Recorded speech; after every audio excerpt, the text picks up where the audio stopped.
So, how was your week? Did you see God anywhere in your comings and goings? Did you spend any time just praying, thinking about God? God is in amazing places. Sometimes in the eye of a stranger.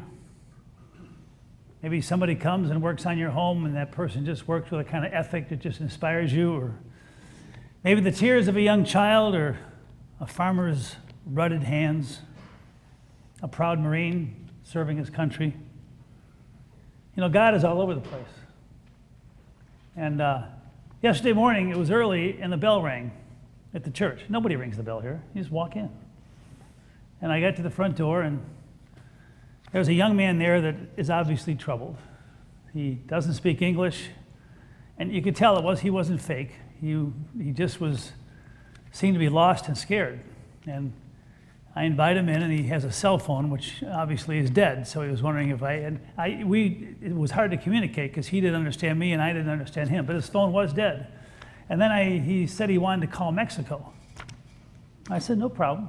Come on in. I put him in office, and he couldn't get the phone to work right, and he just got really flustered. And I felt bad for him because he was lost. And there was no car out there, and I gave him a bottle of water, gave him $20, and he said thank you, and then he started walking away down the parking lot. And I just felt bad because it's a stranger who was lost and frustrated, and that's just one person. And I think of all the people that are lost and frustrated. I was not sure what you're thinking about today, but I'm sure thinking about Afghanistan and the 13 service people that lost their lives and the 120 some citizens who were killed and just the chaos. I'm also thinking of the Gulf Coast, the pictures of all those people boarding up their houses, and then others just driving and trying to get out of town. They can't even get out of town because the traffic isn't moving. And I'm just thinking, what would it be like to leave my home, our home, knowing that when you came back, it probably wouldn't be there. And that's kind of scary.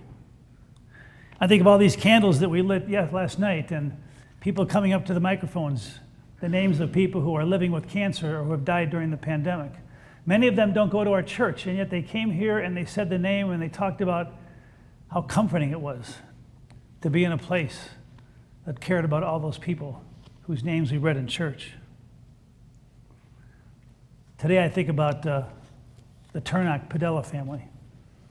Scott and Jeannie have been coming here for years. Scott died about 7 years ago, and Jeannie has 2 kids, Susie, who passed away yesterday after 3 long years battling cancer, only 34 years old. And I think of her husband, Fino, and their little son, Antonio, who's only 3.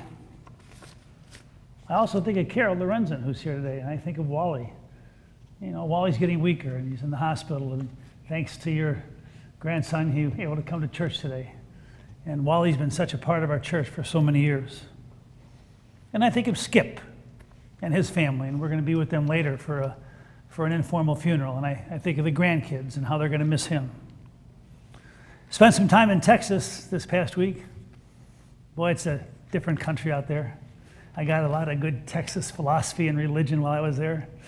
And we were at this little family cemetery, and everybody's named Lester down there, and there is this one guy named Lester who's one of the uncles, and he had a flannel shirt on and suspenders. It's 95 degrees and baggy blue jeans, and he just was he doesn't know how to say I love you, I don't think. But after the thing was over, he opens up the trunk of his car and he says, "Hey, Reverend, you want a Bud Light?" And I guess that was his way of saying I love you, and the funeral was okay. And of course I said yes. And then last Sunday when you were worshiping here, we were at Heartland, and we baptized little Malia, only 19 months old, soon to leave this world.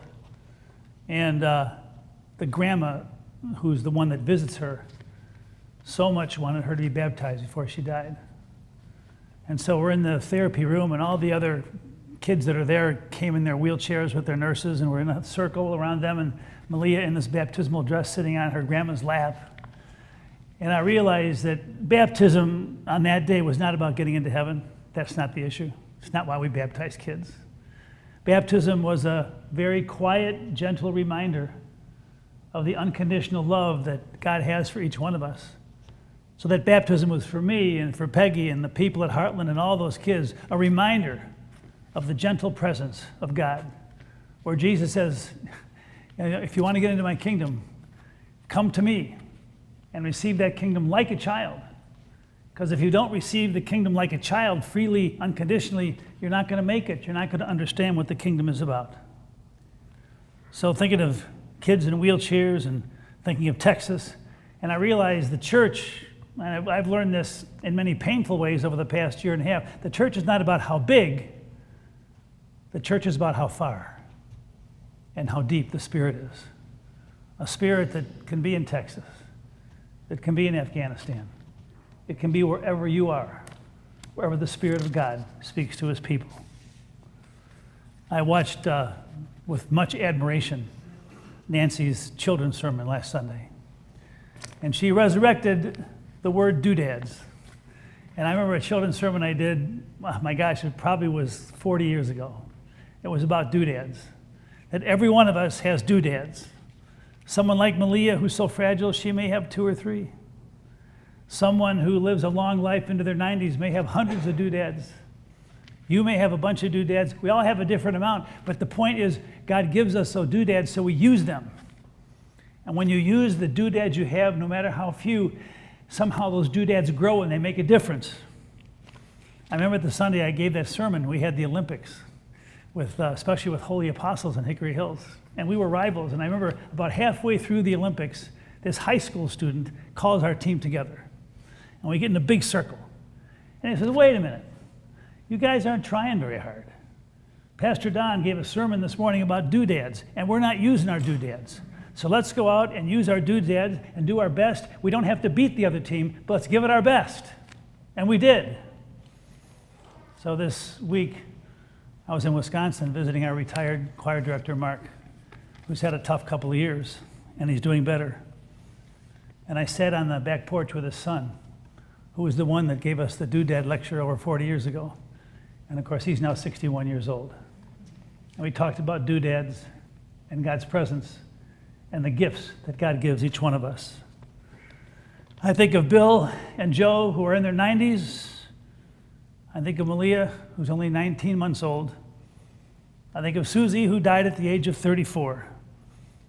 And then there's you and me, kind of in the middle.